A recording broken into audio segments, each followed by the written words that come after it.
സുഹൃത്തുക്കളെ, കഴിഞ്ഞ ദിവസം മാതാ അമൃതാനന്ദമയിയുമായി ബന്ധപ്പെട്ട് സുധർമ്മയോ അങ്ങനെ എന്താണ് അവരുടെ യഥാർത്ഥ പേര്, അവരെ വിശ്വസിക്കുന്നവർ അമൃതാനന്ദമയി എന്ന് വിശ്വസിക്കുന്നുണ്ട്, പിന്നെ അമ്മ എന്ന് വിളിക്കുന്നുണ്ട്, ഒക്കെ ഉണ്ട്. അത് വിളിക്കുന്നതിനൊന്നും ഞാൻ കുറ്റം കാണുന്നില്ല. ഇപ്പോൾ ബിഷപ്പുമാരെ ക്രിസ്ത്യാനികൾ പിതാവ് എന്ന് വിളിക്കാറുണ്ട്, അങ്ങനെ സംബോധന ചെയ്യുന്നവരുണ്ട്. ഓരോരുത്തരും ആ രീതിയിൽ ഓരോ മതവിഭാഗങ്ങളിൽപ്പെട്ടവരും അവർക്ക് സ്വന്തം മാതാപിതാക്കളെക്കാളും വലുതായിട്ടൊരു പക്ഷേ അവരുടെ ആത്മീയ ആചാര്യന്മാരെ അനുഭവപ്പെടുന്നത് തെറ്റാണ് എന്നുള്ള അഭിപ്രായമൊന്നും എനിക്കില്ല. പക്ഷേ ഞാൻ ജീവിതത്തിൽ നിന്ന് വരെ അങ്ങനെ ആരും വിളിക്കാനൊന്നും പോയിട്ടില്ല. എൻ്റെ സുഹൃത്തുക്കളുടെ അമ്മമാരെ അച്ഛന്മാരെയൊക്കെ അമ്മ അച്ഛ അല്ലെങ്കിൽ പപ്പ എന്താ അങ്ങനെയൊക്കെ ചോദിക്കുന്നല്ലാന്ന്, അല്ല പപ്പ എന്നൊക്കെ വിളിക്കുന്നല്ലാതെ അങ്ങനെ ഞാൻ പോയിട്ടില്ല. ഇപ്പോൾ ഞങ്ങളുടെ ഞങ്ങൾ മാർത്തോമാ സഭയിലാണ്. ഈ ബിഷപ്പ്മാരുടെ കൈമുത്ത് ഇവനിങ്ങനെ പിടിച്ച് കൈമുത്തുക എന്നുള്ള പരിപാടിയുണ്ട്. ഞാൻ പറയുമ്പോൾ മാർത്തോമാ യുവജന സഖ്യം എന്ന് പറയുന്ന അവരുടെ യുവജന വിഭാഗത്തിൻ്റെ CPM ഉണ്ടായിരിക്കുമ്പോൾ തന്നെ യുവജന വിഭാഗത്തിൻ്റെ ഒരു ഡയസീസിൻ്റെ കാസർഗോഡ് തൊട്ട് തൃശ്ശൂർ വരെയുള്ള 7 ജില്ലകൾ ഉൾപ്പെടുന്ന ഭദ്രാസനത്തിൻ്റെ സെക്രട്ടറിയായി വിജയിച്ച ഒരാളാണ് ഞാൻ. അങ്ങനെ തിരഞ്ഞെടുക്കപ്പെട്ട ഒരാളാണ്. പക്ഷേ അന്ന് ബിഷപ്പായിരുന്ന തോമസ് മാർ തിമത്തിയോസ്, അദ്ദേഹം ഇപ്പോൾ അതിനേക്കാൾ വലിയ എന്തോ പോസ്റ്റിലാണ്. അതിനകത്ത് തന്നെ ഏറ്റവും മുതിർന്ന സഫഗ്രൻ മെത്രോപ്പൊളിത്ത അങ്ങനെ എന്തോ പദവിയിലാണെന്ന് തോന്നുന്നു. അന്ന് ഞാൻ കേന്ദ്ര കമ്മിറ്റി അംഗമാണ്. അന്ന് ഇപ്പോഴത്തെ മാർത്തോമാ മെത്രോപ്പൊളിത്ത ആയിട്ടുള്ള തിയോഡോഷ്യസ് ബിഷപ്പാണ് അന്നതിൻ്റെ എപ്പിസ്കോപ്പയാണ് അതിൻ്റെ അധ്യക്ഷനായിരുന്നത്. ഞാനിത് ഈ പരിപാടിക്ക് പോയിട്ടില്ല. ഈ തിയോഡോഷ്യസ് എന്താണ് മാർക്കോളിയസോ, ആ ഫുൾ പേര് എനിക്ക് ഓർമ്മ കിട്ടുന്നില്ല. എനിക്ക് അതിൽ ഏറ്റവും ഓർത്തിരിക്കുന്ന ആൾ ക്രിസോസ്റ്റമാണ്, മാർ ക്രിസോസ്റ്റം. സ്വർണ്ണനാവുള്ള മനുഷ്യൻ എന്നറിയപ്പെട്ടിരുന്ന മാർ ക്രിസോസ്റ്റം. ഞാൻ തിരുമേനി എന്ന് സംബോധന ചെയ്യാറുണ്ടായിരുന്നില്ല. അഭിവന്ധ്യ എപ്പിസ്കോപ്പ്, അഭിവന്ധ്യ ബിഷപ്പ് എന്നൊക്കെയാണ് വേദികളിൽ സംബോധന ചെയ്തിരുന്നത്. അതുകൊണ്ട് ചിലർക്കൊക്കെ എന്നോട് ചില അനിഷ്ടങ്ങളൊക്കെ ഉണ്ടായിരുന്നു. പ്രത്യേകിച്ച് ഈ തോമസ് മാർ തിമത്തിയോസിനൊക്കെ അങ്ങനെ ഉണ്ടായിരുന്നു. അതൊന്നും എൻ്റെ പ്രശ്നമല്ല. വൈദികരാരും എന്നോട് അനിഷ്ടം കാണിച്ചിട്ടില്ല. ഞാൻ പറഞ്ഞു വന്നത് മനുഷ്യനെ ആദരിക്കുക എന്ന് പറഞ്ഞാൽ എല്ലാവരെയും ആദരിക്കും. അതെല്ലാ മനുഷ്യരെയും ആദരിക്കുന്നുണ്ട്, ഓരോരുത്തരെയും, ക്രിമിനലുകളില്ലാത്ത എല്ലാ മനുഷ്യരെയും. അതിൽ കുഴപ്പമൊന്നുമില്ല. അപ്പോൾ അമൃതാനന്ദമയിയെ ദേവിയായിട്ട് കാണുന്നവരുണ്ടാവും, ഒക്കെ ഉണ്ടാവും. അപ്പോൾ പണ്ടൊരു കഥ കേട്ടിട്ടുണ്ട്. അതായത് ഒരു പയ്യൻ രാത്രിയുടെ ഉറക്കത്തിൽ അമ്മയെന്ന് വിളിക്കുക. തൊട്ടപ്പുറത്തെ റൂമിൽ അമ്മ ഉണ്ട്. അമ്മ ഓടി ചെന്ന് മോനെ എന്താ എൻ്റെ മോന് പറ്റിയെന്ന് ചോദിച്ചപ്പോൾ പറഞ്ഞു, നിങ്ങളെല്ലാം തള്ളേ ഞാൻ വിളിച്ചത്, ഞാൻ അമൃതാനന്ദമയി ദേവിയാണ് വിളിച്ചതെന്ന് പറഞ്ഞു. അങ്ങനെ സ്വന്തം അമ്മയെ തള്ളയെന്ന് വിളിക്കുകയും എവിടെയോ കിടക്കുന്ന ഒരാളെ അമ്മയെന്ന് വിളിക്കുകയും ചെയ്യുന്ന ഒരു അയുക്തിയെക്കുറിച്ച് തമാശ രൂപേണ നമ്മൾ പലപ്പോഴും സംസാരിക്കാറുണ്ട്. ഞാൻ പറഞ്ഞു വന്നത് കാലാകാലങ്ങളിലായി ഇപ്പോൾ CPM പോകുന്ന വഴി ശരിയല്ല എന്നുള്ളതാണ് എനിക്ക് പറയാൻ വരാനുള്ളത്. ഞാൻ ക്യാമ്പസിൽ പഠിക്കുന്ന കാലഘട്ടത്തിലാണ് അന്ന് മുഖ്യമന്ത്രിയായിരുന്ന ശ്രീ AK ആൻ്റണി മാതാ അമൃതാനന്ദമയിയെ സന്ദർശിച്ചപ്പോൾ അവരെ ആലിംഗനം ചെയ്തത് ഇതേപോലെ തന്നെ ആലിംഗനം ചെയ്തു. ആ ആലിംഗനം ചെയ്തപ്പോൾ അന്ന് ഞാൻ മഞ്ചേരി NS കോളേജിലാണ് പഠിക്കുന്നത്. ഞങ്ങൾ മഞ്ചേരിക്കാരൻ തന്നെയായിട്ടുള്ള 3-4 തവണ MLA ആയ, ഒരു തവണ മന്ത്രിയായ, അതേപോലെ തന്നെ 87 മന്ത്രിസഭയിലും മന്ത്രിയായ ബേപ്പൂരിൽ നിന്ന് മത്സരിച്ചു. അതിനു മുമ്പ് 82 അദ്ദേഹം നിലമ്പൂരിൽ നിന്ന് സ്വതന്ത്രനായിട്ട് മത്സരിച്ച് വിജയിച്ചു, ആര്യയുടെ മോമേനെ പരാജയപ്പെടുത്തിയിട്ട്. സുരക്ഷിതമല്ല എന്ന് കണ്ടപ്പോൾ 87 ബേപ്പൂരിലേക്ക് VSനോട് റിക്വസ്റ്റ് ചെയ്തിട്ട് മാറുകയാണ്. VS അങ്ങനെ പറഞ്ഞിട്ട് ഞാനവിടെ ഒന്നാ തോക്കും, എനിക്ക് ബേപ്പൂർ സീറ്റ് തരുമോ എന്ന് ചോദിച്ചതാണ് എന്ന് അദ്ദേഹം തന്നെ സഞ്ചാര ചാനലിനകത്ത് പറഞ്ഞിട്ടുണ്ട്. അപ്പോൾ അങ്ങനെ വന്ന അന്ന് 87 മന്ത്രിയായി, വീണ്ടും അദ്ദേഹം 91 വിജയിക്കുന്നു, MLA ആയി, പ്രതിപക്ഷത്തായിരുന്നു. 96 വീണ്ടും വിജയിച്ചപ്പോൾ അദ്ദേഹം ഗവൺമെൻറ് ചീഫ് വിപ്പായി, ക്യാബിനറ്റ് റാങ്കാണ്. അത് കഴിഞ്ഞ് 2004 ലോക്സഭയിലേക്ക് മത്സരിച്ച് വിജയിക്കുന്നു. ഇദ്ദേഹം അന്ന് പറഞ്ഞത് ആന്റണി അമൃതാനന്ദമയിയെ ആശ്രയിച്ചപ്പോൾ അമ്മയെ കണ്ട വികാരം തോന്നി എന്നുള്ളതിന് വളരെ മോശമായ രീതിയിൽ വികലമായി അന്ന് TK ഹംസ ചിത്രീകരിച്ചുകൊണ്ട് പ്രസംഗിക്കുകയും അത് വലിയ വിവാദമാവുകയും ചെയ്തു. അതായത് ആണും പെണ്ണും കെട്ടിപ്പിടിച്ചാൽ വേറെ വികാരം തോന്നുള്ളൂ എന്നുള്ളതാണ് TK ഹംസ പറഞ്ഞത്. അന്ന് TK ഹംസ CPMന്റെ ജില്ലാ നേതൃത്വത്തിൽ നിൽക്കുക. പിന്നീട് അദ്ദേഹം സ്റ്റേറ്റ് കമ്മിറ്റിയിൽ എത്തിയിരുന്നു. പിന്നീടാണ് അദ്ദേഹം സ്റ്റേറ്റ് കമ്മിറ്റിയിൽ നിന്നൊക്കെ മാറുന്നത്. ഇപ്പോഴും പിന്നീട് അദ്ദേഹം അവസാന കാലഘട്ടത്തിൽ VSനെ കോലിട്ടിളക്കാൻ വരുന്നു എന്നൊക്കെ പറഞ്ഞിട്ട് VSനെ ആക്ഷേപിച്ചപ്പോഴാണ് സഖാവ് VS തിരിച്ച് ഒരു കൊരങ്ങൻ എന്നൊക്കെ പറഞ്ഞത്. കാലം വന്ന് വിളിച്ചിട്ടും എന്തേ ഗോപാല പോകാത്തു എന്ന് മുദ്രാവാക്യം AK ഗോപാലിനെ കുറിച്ച് വിളിച്ച ആളാണ് TK ഹംസ എന്ന് VS ഉഷയാണെന്ന് പറഞ്ഞത്. ഞാൻ പറഞ്ഞു വന്നത് അന്ന് മാതാ അമൃതാനന്ദമയിയെ ആക്ഷേപിച്ചു. ഞാനിപ്പോഴും ശ്രീ സജി ചെറിയാൻ, മന്ത്രി സജി ചെറിയാൻ അവരെ ആശ്രയിച്ചതിലോ ഒരുപക്ഷെ അദ്ദേഹത്തിൻ്റെ ശരീരഭാരം കൂടുതലായതുകൊണ്ടാവാം കാൽക്കൽ വീണ് നമസ്കരിക്കാൻ കഴിയാതിരുന്നത്, അവർക്ക് മുത്തം കൊടുത്തതിലോ ഒന്നും ഞാനൊരു തെറ്റും കാണുന്നില്ല. ഞാൻ എൻ്റെ സുഹൃത്തുക്കളുടെ, പ്രത്യേകിച്ച് എൻ്റെ പപ്പയുടെയും മമ്മിയുടെയും മരണശേഷം എൻ്റെ സുഹൃത്തുക്കളുടെ വീടുകളിലൊക്കെ പോയി കഴിഞ്ഞാൽ ഞാൻ അവരുടെ മാതാപിതാക്കളെ ഒന്ന് കെട്ടിപ്പിടിക്കുകയും ഉമ്മ കൊടുക്കുകയും ചെയ്തിട്ട് പോരുന്നൊരു സ്വഭാവമുണ്ട്. അത് നമ്മുടെ നഷ്ടബോധത്തിൽ നിന്നുണ്ടാകുന്നൊരു സാധനമായിരിക്കാം ഉണ്ടാകുന്നത്. അതൊരു വല്ലാത്തൊരു മാനസികമായൊരു ഒരു തലത്തിലേക്ക് ഞാൻ പോകാറുണ്ട് അങ്ങനെ വരുമ്പോൾ. അപ്പം അതിൽ ഞാനൊരു യാതൊരു തെറ്റും കാണുന്നില്ല. പക്ഷേ അന്ന് പറഞ്ഞ വൃത്തികേടുകൾ TKMS ഇന്ന് ജീവിച്ചിരിക്കുന്ന TKMS തിരുത്താൻ തയ്യാറാവണം എന്നുള്ളതാണ് എൻ്റെ അഭിപ്രായം. അന്ന് അതിനെ എതിർക്കാതിരുന്ന പാർട്ടി സഖാക്കൾ ഇന്ന് ഇതിനെ ന്യായീകരിച്ച് സംസാരിക്കുമ്പം അതിനകത്തൊരു വിചിത്രമായി എനിക്ക് തോന്നുന്നുണ്ട്. എനിക്ക് അന്ന് ആന്റണി ചെയ്തതും ഇന്ന് സജി ചെറിയാൻ ചെയ്തതും തെറ്റാണ് എന്ന അഭിപ്രായം എനിക്കില്ല. എനിക്ക് ആ ഒരു മൂല്യബോധം ആ കാര്യത്തിൽ വെച്ചുകൊണ്ടാണ് ഞാൻ ചിന്തിക്കുന്നത്. രണ്ടാമത്തെ ഒരു കാര്യം, ഇത് ഈ വിഷയത്തിൽ മാത്രമാണോ? വെള്ളാപ്പള്ളി നടേശൻ്റെ അത്രയും വർഗീയതയും വൃത്തികളും പറയുന്ന ഒരാൾ ആരാ ഇന്ന് കേരളത്തിലുള്ളത്? ഇവിടെ പോപ്പുലർ ഫ്രണ്ടുകാർ കുറേ എണ്ണത്തിന് അകത്തുകൊണ്ട് ഇട്ടു. അവരെ കൂടെ ഒരു സെല്ലിൽ കൊണ്ട് അടയ്ക്കേണ്ട ആളാണ് വെള്ളാപ്പള്ളി നടേശൻ. വർഗീയത പറഞ്ഞാൽ അത് നല്ല വർഗീയതയും, അല്ലെങ്കിൽ ഇവിടെ ഏതെങ്കിലും മുസ്ലിം തീവ്രവാദ സംഘടനയിൽപ്പെട്ടവൻ വർഗീയത പറഞ്ഞാൽ അത് മോശം വർഗീയതയുമാകുന്ന വിചിത്രമായൊരു കാഴ്ചയ്ക്ക് സാക്ഷ്യം വഹിക്കേണ്ടി വരുന്നത് ദൗർഭാഗ്യകരമെന്നേ എനിക്ക് പറയാനുള്ളൂ. മലപ്പുറം മുഴുവൻ മുസ്ലിങ്ങളുടെ തീവ്രവാദ കേന്ദ്രമാണ്. മലപ്പുറം മുഴുവൻ ഒരു മുസ്ലിം ജില്ലയാണ്. ബാക്കിയുള്ള മതക്കാർക്ക് അവിടെ ജീവിക്കാൻ പറ്റുന്നില്ല എന്ന് വെള്ളാപ്പള്ളി നടേശൻ നിലമ്പൂർ ഉപതെരഞ്ഞെടുപ്പിൻ്റെ തൊട്ടു മുമ്പ് നിലമ്പൂരിലെ ചുങ്കത്തറയിൽ, ഞാൻ കുറച്ച് വർഷം താമസിച്ച സ്ഥലമാണ്, ഞാൻ ജനിച്ചു ചുങ്കത്തറ ആശുപത്രിയിലാണ്. പിന്നീട് ഞാൻ മഞ്ചേരിയില്ല. എൻ്റെ അയൽവക്കത്ത് ഏറ്റവും കൂടുതൽ മുസ്ലിങ്ങളാണ്. ഒരു 80% മുസ്ലിങ്ങളും 20% ഹിന്ദുക്കളും. ക്രിസ്ത്യൻ കുടുംബം എൻ്റെ മാത്രമേ ഉണ്ടായിരുന്നുള്ളൂ. എനിക്ക് അവിടെ വർഗീയത അനുഭവപ്പെട്ടിട്ടില്ല. എന്നാൽ അവിടെ വർഗീയവാദികൾ ഏറ്റവും കൂടുതലുള്ളത് അവിടെയാണോ എന്ന് വെച്ചാണ്. അതെല്ലാം ഞാൻ പറയണില്ല. ഹോട്ടലുകൾ തുറക്കാൻ പറ്റാത്ത അവസ്ഥ വരെ ഉണ്ടാക്കാൻ വേണ്ടിയിട്ട് ഈ SDP പണ്ട് ശ്രമിച്ചിട്ടുണ്ട്. പക്ഷേ അതിനെ ചെറുത്തും തോപ്പിച്ചതിനകത്ത് അവിടുത്തെ മതേതര ബോധമുള്ള മുസ്ലിങ്ങൾ തന്നെ മുമ്പിൽ നിന്നിട്ടില്ലേ? അപ്പോൾ ആ വൃത്തികൾ പറഞ്ഞ ആളാണ് വെള്ളാപ്പള്ളി നടേശൻ. വെള്ളാപ്പള്ളി നടേശനും ഈ കോയയും ഈ അബൂബക്കറും ഒക്കെ തമ്മിലുള്ള വ്യത്യാസം എന്താ? തെരഞ്ഞെടുപ്പിന് വേണ്ടിയിട്ട് താൽക്കാലിക ലാഭത്തിന് വേണ്ടി നമ്മൾ ആരെങ്കിലും കൂട്ടുപിടിക്കുന്ന രീതിയോട് എനിക്ക് വിയോജിപ്പുണ്ട്. ഒരു ജാതി, ഒരു മതം, ഒരു ദൈവം മനുഷ്യൻ എന്ന് പഠിപ്പിച്ച ശ്രീനാരായണ ഗുരു, ജാതി ചോദിക്കരുത്, മതം പറയരുത്, ചിന്തിക്കരുത് എന്ന് പറഞ്ഞ് പഠിപ്പിച്ച ശ്രീനാരായണ ഗുരു, ആ ശ്രീനാരായണ ഗുരുവിൻ്റെ എന്താ പറയുക, അദ്ദേഹത്തിൻ്റെ ആശയങ്ങളുടെ അടിത്തറയിൽ വളർന്ന ഒരു പ്രസ്ഥാനം SNDP. കുമാരനാശാനിരുന്ന ആ കസേരയിൽ കുമാരനാശാനേക്കാൾ കൂടുതൽ ഇരുന്നത് മഹത്തരമായി സഖാവ് പിണറായി വിജയൻ തന്നെ പറയേണ്ടി വരുന്നത് പറഞ്ഞത് കേൾക്കേണ്ടി വന്നത് ജീവിതത്തിലെ ഏറ്റവും നിർഭാഗ്യകരമായ നിമിഷമാണ് എന്ന് വിശ്വസിക്കുന്ന ഒരാളാണ് ഞാൻ. ഇപ്പോൾ ഒരു കമ്മ്യൂണിസ്റ്റ് ചിന്താഗതി മനസ്സിൽ ഉള്ളത് കൊണ്ട് അതാലോചിച്ച് നോക്കണം നിങ്ങൾ. നമ്മൾ പല ആളുകളെയും നമ്മൾ ബഹുമാനിക്കുന്നുണ്ട്, ആദരിക്കുന്നുണ്ട്, ഒക്കെയുണ്ട്. നമ്മളൊരു ബസ്സിൽ കയറി ഇരിക്കുകയാണെന്നുണ്ടെങ്കിൽ സ്വാഭാവികമായും ഒരു മതവിരോധന, അത് തലയെക്കെട്ട് കിട്ടിയിട്ടുള്ള ഒരു മൊയ്ലിയാരാവട്ടെ, അല്ലെങ്കിൽ ലോഹയിട്ടൊരു വൈദികനാകട്ടെ, അല്ലെങ്കിൽ ഒരു സ്വാമിയാവട്ടെ വരുമ്പോൾ ചിലപ്പോൾ നമ്മളൊരു ആദരപൂർവ്വം എഴുന്നേറ്റ് നമ്മളെ സീറ്റ് ഒഴിഞ്ഞു കൊടുത്തുനിന്ന് വരും. പ്രായമുള്ളവർ വരുമ്പോഴും കുഞ്ഞുങ്ങളുമായിട്ട് വരുന്ന സ്ത്രീകളുണ്ടെങ്കിലും ഒക്കെ നമ്മളങ്ങനെ ചെയ്തു കൊടുത്തുനിന്ന് വരും. അത് നമ്മളുടെ ഒരു സാമാന്യ മര്യാദയുടെ ഭാഗം. അത് നമ്മൾ മാത്രമല്ല, ലോകത്തുള്ള എല്ലാ മനുഷ്യരും അങ്ങനെയൊക്കെ തന്നെയാണ്. നമ്മളെ മാത്രം, മലയാളികളുടെ മാത്രം സവിശേഷതയൊന്നുമല്ല, എല്ലാ സംസ്കാരങ്ങളിലും ഉണ്ടത്. അത് കരുതിയിട്ട് ഇപ്പം ഞാനൊക്കെ സ്കൂളിൽ ചേർക്കുന്ന സമയത്ത്, പുതിയ സ്കൂളിൽ പോയിട്ട് ചേർക്കുകയാണെങ്കിൽ സ്കൂളിൽ അഡ്മിഷൻ കഴിയുമ്പോൾ അതേപോലെ തന്നെ TC വാങ്ങിപ്പോരുമ്പോഴും ഈ പപ്പ പറഞ്ഞ് പഠിപ്പിച്ചിട്ടുള്ള കാര്യൻ്റെ പപ്പയും അമ്മയും, അപ്പം അവർ 5 രൂപ 10 രൂപ ചെറിയ സംഖ്യ തരുള്ളൂ. അത് ഇവരെ കാലിൽ തൊട്ട് വണങ്ങിയിട്ട് അവർക്ക് ദക്ഷിണയായിട്ട് കൊടുക്കുന്ന രീതി ഉണ്ടായിരുന്നു. അത് നമ്മുടെ ഒരു സംസ്കാരത്തിൻ്റെ ഭാഗമാണ്. എല്ലാവരും ചെയ്യണം എന്നുള്ളതൊന്നുമല്ല. ഒരു എക്സാമ്പിൾ ഞാൻ പറഞ്ഞുതരാം. 2004 ലോക്സഭാ തെരഞ്ഞെടുപ്പിൽ TKMS മഞ്ചേരിയിൽ നിന്ന്, ഇപ്പോഴത്തെ മലപ്പുറം ലോക്സഭാ മണ്ഡലം, അന്ന് മഞ്ചേരി ലോക്സഭാ മണ്ഡലം, മുസ്ലിം ലീഗ് നേതാവ് KPA മജീദിനെ പരാജയപ്പെടുത്തിക്കൊണ്ട് ചരിത്രത്തിൽ ആദ്യമായി ആ മണ്ഡലത്തിൽ നിന്ന് അട്ടിമറി വിജയം നേടുന്നു. അന്ന് അനൗൺസ്മെന്റ് നടത്തിയത് മഞ്ചേരിയിലൊക്കെ TKMSയുടെ ഇടതുപക്ഷ ജനാധിപത്യ മുന്നണിയുടെയും വിജയത്തിന് പിന്നിൽ കരുത്തു നൽകിയ ശൈഖുന കാന്തപുരം അബൂബക്കർ മുസ്ലിയാർക്കും ഖലീഫുൽ ബുഖാരി തങ്ങൾക്കും അഭിവാദ്യങ്ങൾ അർപ്പിക്കുന്നു എന്ന് പറഞ്ഞുകൊണ്ടാണ് അന്ന് അനൗൺസ്മെന്റ് നടത്തിയത്, മുദ്രാവാക്യം വിളിച്ചത്. നിങ്ങൾ ആലോചിക്കേണ്ടത്, മഞ്ചേരിയിലെ ജയത്തിന് അങ്ങനെ പറയുകയാണെങ്കിൽ അന്ന് മഞ്ചേരി മാത്രം ഉണ്ടായിരുന്ന ഒരു അത്ഭുത പ്രതിഭാസമായിരുന്നില്ല ആ വിജയം. ഒരു സുനാമിയായിരുന്നു. 20-ൽ 18 സീറ്റ് LDF നേടി.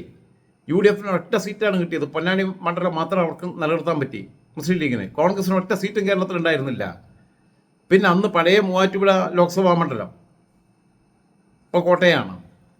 അവിടെ നിന്ന് PC തോമസ് ജയിക്കുന്നു. പക്ഷേ അദ്ദേഹം IFDP അങ്ങനെ എന്തൊരു പാർട്ടി ഉണ്ടായി അതിൻ്റെ ഭാഗമായിട്ടാണ് ജയിക്കുന്നത്. അന്ന് 18 സീറ്റിൽ LDFന് കിട്ടുമ്പം അതിൽ തിരുവനന്തപുരമുണ്ട്, ആറ്റിങ്ങലുണ്ട്, കോട്ടയുണ്ട്, ഇടുക്കിയുണ്ട്, മുകുന്ദപുരമുണ്ട്, ഇപ്പോഴത്തെ ചാലക്കുടി, തൃശ്ശൂരുണ്ട്, എറണാകുളമുണ്ട്. എറണാകുളത്ത് അന്ന് സെബാസ്റ്റ്യൻ പോളാണ് വിജയിച്ചത്. അന്ന് മാവേലിക്കരയാണ്, മാവേലിക്കര ലോക്സഭാ മണ്ഡലമാണെന്ന് തോന്നുന്നു അന്നുള്ളത്, ആണെന്ന് തോന്നുന്നു. ഓക്കെ, ഏതാവട്ടെ എന്തോ ഇവിടെയൊക്കെ ജയിച്ചു. ഇവിടെയൊക്കെ ജയിച്ചത് പത്തനംതിട്ട ഇങ്ങനെയുള്ള ഈ പ്രദേശത്തൊക്കെ ജയിച്ചത് കാന്തപുരം മുസ്ലിയാരുടെയും ബുഖാരി തങ്ങളുടെയും വോട്ട് കിട്ടിയിട്ടില്ല എന്ന് ചിന്തിക്കാനുള്ള സാമാന്യ ബുദ്ധി എന്തേ ഇല്ലാതെ പോയി. അതൊരു ഓളമായിരുന്നു. ഞാൻ പറഞ്ഞല്ലോ, സുനാമി അടിക്കലായിരുന്നു. ഒരു ഇടതുപക്ഷ തരംഗമായിരുന്നു കേരളത്തിൽ. അന്നേ ആ തരംഗത്തിൻ്റെ ഭാഗമായിട്ടാണ് എ കെ ആന്റണി അതിൻ്റെ ഉത്തരവാദിത്തം ഏറ്റെടുത്തുകൊണ്ട് മുഖ്യമന്ത്രി സ്ഥാനം രാജിവെക്കുകയും ബാറ്റൺ ഉമ്മൻചാണ്ടിക്ക് കൈമാറുകയും ചെയ്യുന്നത്. സ്വമേധയാ രാജിവെക്കുക ചെയ്തു അദ്ദേഹം. ആ കാര്യത്തിലൊക്കെ അദ്ദേഹം വളരെ മാതൃകാപരമായ പ്രവർത്തനം കാഴ്ചവെച്ചിട്ടുള്ള ആളാണ്. പക്ഷേ അതിൻ്റെ ക്രെഡിറ്റ് ഇവിടെ ഇട്ട് കൊടുത്തു. ജയിച്ചിട്ട് ആദ്യം പിന്നെ കാന്തപുരത്തിൻ്റെ അടുത്തേക്കാണ് ഇദ്ദേഹം പോയതും TKMS പോയതും. അപ്പോൾ ഇതൊക്കെ ഒരു പിന്നെ ഒട്ടും ഗുണകരമായ ഒരു രാഷ്ട്രീയ നീക്കമല്ല എന്ന് വിശ്വസിക്കുന്ന ഒരാളാണ് ഞാൻ. ഇയാളെ തള്ളിപ്പറയണമെന്നുള്ള അഭിപ്രായം എനിക്കില്ല. ആരെ? വെള്ളാപ്പള്ളിയെ. എനിക്ക് വെള്ളാപ്പള്ളി ഒരു ബഹുമാനമില്ല. കുമാരനാശാനേക്കാൾ കൂടുതൽ കാലം ആ കസേരയിൽ ഇരുന്നു എന്ന് സഖാവ് പിണറായി വിജയൻ പറയുമ്പം അതൊരു ഏകാധിപത്യത്തിന് തുല്യ, അത് രാജഭരണത്തിന് തുല്യ. പുള്ളിയും പുള്ളിയുടെ പിന്നെ ഭാര്യയും പുള്ളിയുടെ മോനും ഒക്കെ കൂടെ കൂടിയിട്ട് ട്രസ്റ്റ് കൊണ്ട് നടക്കുക, മരുമോളും ഒക്കെ കൂടെ കൂടിയിട്ട്. എന്ത് ജനാധിപത്യമല്ലേ? കോടിക്കണക്കിന് രൂപയുടെ സ്വത്തുള്ള ഒരു പ്രസ്ഥാനത്തെ സ്വന്തം കുടുംബ സ്വത്തായിട്ട് കൊണ്ടു നടക്കുന്ന രീതിക്കെതിരായിട്ട് പ്രതികരിക്കല്ലേ വേണ്ടേ? അവിടെ മൈക്രോ ഫിനാൻസ് കേസിൻ്റെ ത്രെട്ട് തലയ്ക്ക് മുകളിൽ വെച്ചിട്ട് ആഘോഷിക്കുകയല്ല ചെയ്യേണ്ടതെന്നുള്ള അഭിപ്രായക്കാരനാണ് ഞാൻ. ഒരു കമ്മ്യൂണിസ്റ്റ് മനസ്ഥിതിയുള്ള ആളുകൾക്ക് അത് അംഗീകരിക്കാൻ കഴിയാത്ത കാര്യമാണെന്നാണ് ഞാൻ വിശ്വസിക്കുന്നത്. 2009 കേവലം ഒരു ലോക്സഭാ സീറ്റ് കിട്ടാൻ വേണ്ടിയിട്ട് മദനിക്കൊപ്പം നമുക്ക് പൊന്നാനിയിൽ വേദി പങ്കിടേണ്ടി വന്നു. സഖാവ് പിണറായി വിജയൻ നേരിട്ട് വേദി പങ്കിട്ടത്. ചെയ്തത് തെറ്റായിപ്പോയി എന്ന് വിശ്വസിക്കുന്ന ആളാണ് ഞാൻ. അതേപോലെയാണ് ഇപ്പോൾ ഇവരെ പ്രകീർത്തിക്കുന്നതും തെറ്റായിപ്പോയിന്നും അവരോടൊപ്പം ഒരു കാറിൽ വന്ന് ഇറങ്ങിയത് തെറ്റായിപ്പോയിന്നും ഉള്ള അഭിപ്രായത്തിന് അടിയുറച്ച് നിൽക്കുന്ന ആളെ ഞാൻ. 4 വോട്ട് കിട്ടിയില്ലെങ്കിൽ കിട്ടണ്ടെന്നേ, തോക്കുകയാണെങ്കിൽ തോക്കട്ടെ എന്നേ അന്തസ്സുള്ള നിലപാടിൽ കൂടി പോകണം. ഇല്ലെങ്കിൽ മറ്റു പാർട്ടികളിൽ നിന്നുള്ള വ്യത്യാസമില്ല എന്നുള്ളത് പറയരുത്. വിമോചന സമരത്തിന് പിന്നെ അന്നത്തെ ക്രിസ്ത്യൻ പാതിരിമാരുടെ കൂടെ നമ്മുടെ വിദ്യാഭ്യാസ പരിഷ്കരണ നിയമത്തിനും ഭൂപരിഷ്കരണ നിയമത്തിനും ഒക്കെ അതിനെല്ലാം മെറിറ്റിനെ അട്ടിമറിക്കുന്നതിനു വേണ്ടി ഭാഷാടിസ്ഥാനത്തിൽ രൂപീകൃതമായ കേരള സംസ്ഥാനത്തിൻ്റെ 56 രൂപീകൃതമായ കേരള സംസ്ഥാനത്തിൻ്റെ ബാലറ്റിലൂടെ തെരഞ്ഞെടുക്കപ്പെട്ട ഐക്യ കേരളത്തിൻ്റെ പ്രഥമ മന്ത്രിസഭയെ അട്ടിമറിക്കുന്നതിന് വേണ്ടി വിമോചന സമരത്തിന് നേതൃത്വം കൊടുത്ത ആളാണ് മന്നത്ത് പത്മനാഭൻ. പോട്ടെ, ആ കാലഘട്ടത്തിൽ പറ്റിയിട്ടുള്ള പിഴവുകളാണ് അത്. ക്രിസ്ത്യൻ സമൂഹവും നായർ സമൂഹവും ഒക്കെ പിന്നീട് തിരുത്തിയിട്ടുണ്ട്. പക്ഷെ അവരെല്ലാം സുകുമാരൻ നായർ പറയുന്നിടത്ത് വോട്ട് ചെയ്യണവരാണെന്നുള്ളത് വിശ്വസിക്കരുത് നിങ്ങൾ. മന്നത്തിനൊന്ന് സ്വാധീനം ഉണ്ടായിരുന്നു. അന്ന് ക്രൈസ്തവ പുരോഹിതന്മാർക്ക് സ്വാധീനം ഉണ്ടായിരുന്നു. ഇന്ന് അങ്ങനെ ഇന്നും പറഞ്ഞ കേട്ടിട്ടോ, ഏതെങ്കിലും മൊയ്ലിയാർ പറയണ കേട്ടോ, ഏതെങ്കിലും പള്ളിലച്ചൻ പറയണ കേട്ടോ, ഏതെങ്കിലും സ്വാമി പറയണ കേട്ടോ ഒന്നുമല്ല മലയാളി വോട്ട് ചെയ്യുക. അത്തരം അവസ്ഥയിലേക്ക് മലയാളിയെ തിരിച്ചു കൊണ്ടുപോകരുത്. അത് ഉത്തരവാദിത്തമുള്ള CPM പോലെയുള്ള പ്രസ്ഥാനവും അതിന് പിന്നെ പാർട്ടിയുടെ നേതൃത്വത്തിലുള്ള സർക്കാരും. ജാതി യോജിക്കരുത്, മതം പറയരുത്, പിന്നെ എന്നൊക്കെ പറഞ്ഞ് അതേപോലെ കള്ള് ചെത്തരുത്, കുടിക്കരുത് എന്നൊക്കെ പറഞ്ഞിട്ട് ഏറ്റവും കൂടുതൽ ബാറുള്ളത് ആർക്കാ ഇന്ന്? ബാർ കച്ചവടമല്ലേ? ഒരു സമയത്ത് അബ്കാരി കോൺട്രാക്ടറല്ലേ ഇയാള്? നായാടി മുതൽ നമ്പൂതിരി വരെ ഒരുമിച്ച്. അങ്ങനെയാണ് BDGS-ഉം NSS-ഉം കൂടെ കൂടിയിട്ട് യാത്ര നടത്തിയിരുന്നത്. ഒരു വശത്ത് BJP തോണിയിൽ കാലിട്ട് വെച്ചിരിക്കുക മകൻ. കേന്ദ്രമന്ത്രിയാക്കുന്ന പ്രതീക്ഷിച്ച് കേന്ദ്രമന്ത്രി പോയിട്ട് MP സ്ഥാനം പോലും അവർ കൊടുത്തില്ല. അതിനൊന്നും നീ ആയിട്ടില്ല എന്നാ പറഞ്ഞേ. വേണമെങ്കിൽ കേരളത്തിൽ നിന്ന് മത്സരിച്ച് ജയിച്ചോന്നാ പറഞ്ഞേ. അവരെയാണ് നമ്മളെടുത്ത് അറിയാതെ നമ്മളെന്നുള്ള പറയാ, പഴയ CPM അതിൻ്റെ പുറമേൽ വരുന്നുണ്ട്. ഇപ്പം ഞാനൊരു പാർട്ടിയിലും അങ്ങല്ല, ഒരു പാർട്ടിയോടും വിധേയത്വമില്ല, ആരുടെയും മുമ്പിൽ തലച്ചോറ് പണയം വെച്ചിട്ടുമില്ല. ഇഷ്യൂ അടിസ്ഥാനത്തിലാണ് വിഷയങ്ങളെ കാണുന്നത്. രാഹുൽ മാങ്കൂട്ടത്തിൻ്റെയൊക്കെ വിഷയത്തിനകത്ത് ഏറ്റവും അങ്ങേയറ്റം അഗ്രസീവായിട്ടുള്ള നിലപാട് തന്നെ എടുക്കുന്നത്. അതിൽ ആ സംശയമൊന്നുമില്ല, വിട്ടുവീഴ്ചയൊന്നുമില്ല, അതിൽ വെള്ളം ചേർക്കാൻ ഉദ്ദേശിക്കുന്നുമില്ല. ജനാധിപത്യ കേരളം കണ്ട ഏറ്റവും വലിയ കളങ്കിതനായ, ഒരിക്കലും നിയമസഭയിൽ ഇരിക്കാൻ യോഗ്യനാവാത്ത, ഒരിക്കലും പൊതുപ്രവർത്തകനായിരിക്കാൻ യോഗ്യനാവാത്ത ഒരാളാണെന്നുള്ള ബോധ്യമുള്ളത് കൊണ്ടാണ്. ആ ബോധ്യത്തിലേക്ക് വരുന്നില്ല, അത് വിഷയം വേറെ ആയതുകൊണ്ട്. ഒരു ഈഴവൻ മുഖ്യമന്ത്രി ആവട്ടെ എന്ന് VS-നെ മുഖ്യമന്ത്രി ആക്കണം എന്ന് പറഞ്ഞപ്പം VS പറഞ്ഞു, ഞാൻ മുഖ്യമന്ത്രിയായാൽ ഞാൻ ഈഴവ മുഖ്യമന്ത്രി ആവില്ല, ഞാൻ കമ്മ്യൂണിസ്റ്റ് മുഖ്യമന്ത്രി ആയിരിക്കുന്ന പറഞ്ഞേ. മൈക്രോ ഫിനാൻസും ബാക്കിയുള്ളതൊക്കെ നമുക്കറിയാവുന്ന കാര്യങ്ങളാണ്. പിന്നെ ആലിംഗനത്തെക്കുറിച്ച് ഞാൻ അംഗീകരിക്കുന്ന ഞാൻ പറഞ്ഞു. പക്ഷെ പഴയ ആന്റണി ആലിംഗനം ചെയ്യുമ്പോൾ അത് മറ്റേ ആലിംഗനാണ്. ഏത് കാമം ആണ് എന്നുള്ളതാണ് ടി കെ എംസ് എന്ന് പറഞ്ഞത്. ജീവിച്ചിരിപ്പുണ്ടല്ലോ ടി കെ എംസ്. ഇപ്പം ടി കെ എംസിലെ അഭിപ്രായം ചോദിക്കണം. എനിക്ക് അംസാക്കാന്നൊന്നും വിളിക്കാൻ തോന്നുന്നില്ല. ഏതോ വികലമായ മനസ്സിന് ഉടമയായിട്ട് അങ്ങനെ കാണുന്ന ഒരാൾ എന്നുള്ള രീതിയിൽ എനിക്ക് തോന്നുന്നുള്ളൂ. അന്ന് ആന്റണി ചെയ്തു, ഇപ്പൊ സജി ചെറിയാൻ ചെയ്തു, ഒരേ കണ്ണുകൊണ്ട് കാണാൻ കഴിയണം.